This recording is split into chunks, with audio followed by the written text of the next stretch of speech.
සියලු දෙනාටම තෙරුවන් සරණයි. අපේ පින්ගණ්ඩ දෙවියෝ හරීම කැමැත්තෙන් ඉන්නවා. හරීම කැමැති දෙවියෝ පින් අනුමෝදන් කරනවට. ඒ වගේම දෙවියෝ පින් කරන අයටත් හරි කැමැතියි. මොකද දෙවියෝ ගාව පුදුමාකාර ධර්ම ගරුත්වයක් තියෙනවා. ඒ නිසා පින් කරන අයට, සිල් රකින්න අයට දෙවියෝ පුදුම විදිහට ප්‍රිය කරනවා. ඒ ප්‍රිය කිරීමේ එක කාරණාවක් තමයි පින් හොඳට රැස් කරන අය දෙවියන්ට පින් දෙනවා. එතකොට ඒ අයට සම්පූර්ණ පින් ලැබෙනවා. ඒ නිසාත් මිනිස්සුන්ට හරි කැමතියි. සක්‍රදේවේන්ද්‍රයන් වහන්සේ සඳහන් කරනවා මනුස්ස ලෝකෙට සිව් දිසාවටම වඳිනවා කියලා. එක දවසක් මාතලී දිව්‍ය පුත්‍රයා සක්‍රදේවේන්ද්‍රයන් වහන්සේගෙන් අහනවා, ස්වාමීනි මේ පස්පව් කරන නරයන්ට ඔබ වහන්සේ වන්දනා කරන්නේයි කියලා. වර්තමානයේ නම් සක්‍රදේවේන්ද්‍රයන් වහන්සේ සෝවාන් වෙලා ඉන්නේ. එතකොට සෝවාන් වෙච්ච උත්තමේ පස්පව් කරන නරයන්ට ඔබ වහන්සේ වඳින්නේ ඇයි කියලා සඳහන් කරාම සක්‍රදේවේන්ද්‍රයන් වහන්සේ මෙහෙම ප්‍රකාශයක් කරනවා. මාතලී මම පව් කරන නරයන්ට වඳිනව නෙමෙයි. යේ ගහට්ටා පුඤ්ඤකාරා සීලවන්තෝ උපාසකෝ ධම්මේන දාරං පෝසෙන්ති තං නමස්සාමි මාතලී. මාතලී මනුස්ස ලෝකේ ඉන්නවා යේ ගහට්ටා පුඤ්ඤකාරා. සමහර ගෘහපතියෝ ඉන්නවා බොහෝම හොඳට මේ කර්මඵලය දැනගෙන පින්කම් කරනවා. යේ ගහට්ටා පුඤ්ඤකාරා සීලවන්තෝ උපාසකෝ. බුදු පියාණන් වහන්සේ දේශනා කරපු ආකාරයෙන්ම හරියටම සරණ ගිහිල්ලා පන්සිල් ආරක්ෂා කරන අය, පොයට අටසිල් ආරක්ෂා කරන අය, එවනම් මේ සිල් ආරක්ෂා කරන උපාසකවරු ඉන්නවා. ධම්මේන ධාරං පෝසෙන්ති. ඊටාම ධාර්මිකව ධනෙ උපයලා තමන්ගේ අමුදරුව පෝෂණය කරන අය, ශ්‍රමණ බ්‍රාහ්මණයෝ පෝෂණය කරන අය, මව්පියෝ පෝෂණය කරන අය, ධාර්මිකව ධනෙ උපයලා තං නමස්සාමි මාතලී. මාතලී ආන් ඒ අයට මං වඳිනවා. සක්‍රදේවේන්ද්‍රයන් වහන්සේ එහෙම ගරු කරලා තියෙනවා මනුස්ස ලෝකේ සිල් ගුණ තියෙන අයට. ඒ සක්‍රදේවේන්ද්‍රයන් වහන්සේ ධර්මයට ගරු කරපු නිසා තමන් කොයි වාගේ තරාතිරමක හිටියත් සිල්වතෙක් ගුණවතෙක් දැක්කහම ගරු කරලා තියෙනවා. ඒ කාරණාව දෙවියන් මිනිස්සුන්ට ගරු කරනවාද කියන කාරණාව විසඳගන්න අපිට හොඳ අවස්ථාවක්. ඒ විතරක් නෙමෙයි භාග්‍යතුන් වහන්සේත් ධර්මයට ගරු කළානේ. භාග්‍යතුන් වහන්සේ කියලා කියන්නේ දේවාති දේවයි. ඒ කියන්නේ දෙවියන්ට දෙවියෙක්, බ්‍රහ්මයන්ට බ්‍රහ්මයෙක්. ඉතින් දේවාති දේව වූ, බ්‍රහ්මාති බ්‍රහ්ම වූ භාග්‍යතුන් වහන්සේ ධර්මයට ගරු කළා නම් මේ දෙවිවරු ධර්මයට ගරු කරනවා, සීලයට ගරු කරනවා කියන එක පිළිබඳව අපිට කතා කරන්න දෙයක් ඇත්තෙම නැහැ. නන්දක මහරහතන් වහන්සේ ධර්මදේශනාවක් කරනවා ධර්මශාලාව ඇතුලේ. අපේ බුදුරජාණන් වහන්සේ ධර්මශාලාවට වඩින්න යනකොට දොර වහලා තිබුණේ. දොර වහලා ඇතුලේ ධර්මදේශනාව ඇහෙනවා. මේ දේශනාව කරන්නේ භාග්‍යතුන් වහන්සේ වඩින්න තුරු. දොර ඇරලා වඩින්න තුරු දේශනාව කරන උන්වහන්සේ රැස් වෙලා ඉන රහතන් වහන්සේලා.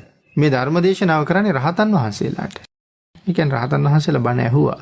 රහත් නොවිච්ච භික්ෂුන් වහන්සේලාත් එතන හිටියා. රහතන් වහන්සේලාත් වැඩිපුර හිටියා. බුදුරජාණන් වහන්සේ දේශනාවට බාධා කරන්නේ නැහැ. දොරගාව හිටගෙන ඉන්නවා.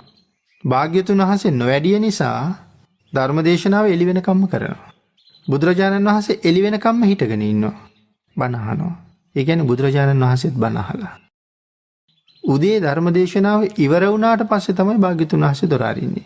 දොරට තට්ටු කරලා දොර අරිනවා.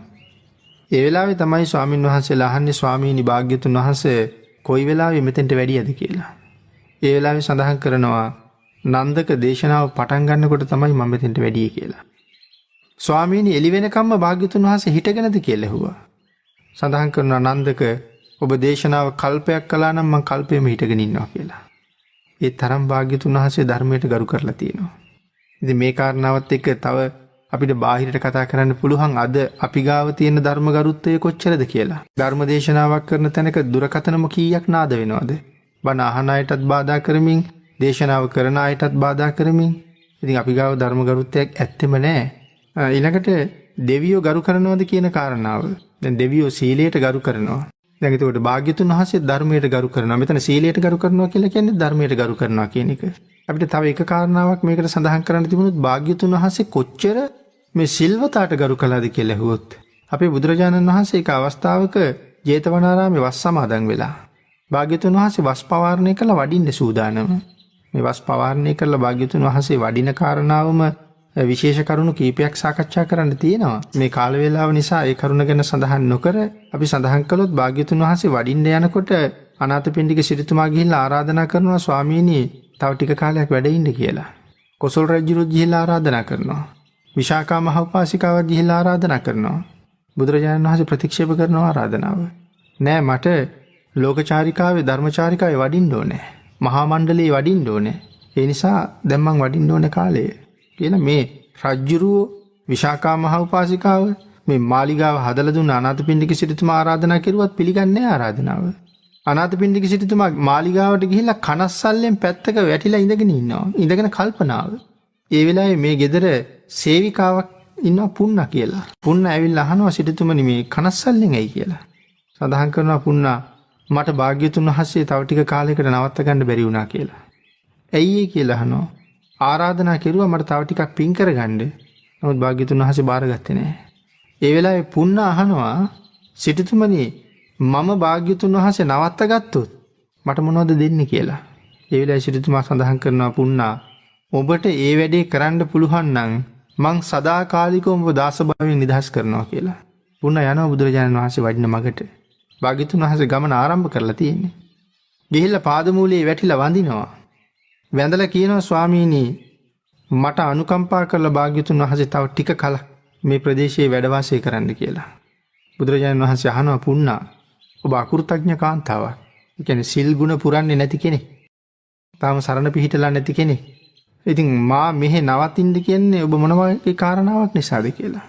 ඒ වෙලාවේ සඳහන් කරනවා භාග්‍යතුන් වහන්සේ නවතිනවා නම් භාග්‍යතුන් වහන්සේ නවත්ත ගන්න ඕන නිසාම මම තෙරුවන් සරණ ගිහිල්ලා පන්සිල් ආරක්ෂා කරනවා දිවි හිමියෙන් කියලා පොරොන්දු වෙනවා. එහෙම සඳහන් කරනකොට බුදුරජාණන් වහන්සේ 3 වතාවක් සාදුකාර පවත්වනවා. සාදුකාර පවත්වලා භාග්‍යතුන් වහන්සේ ආපහු හැරිලා විහාරයට වඩිනවා.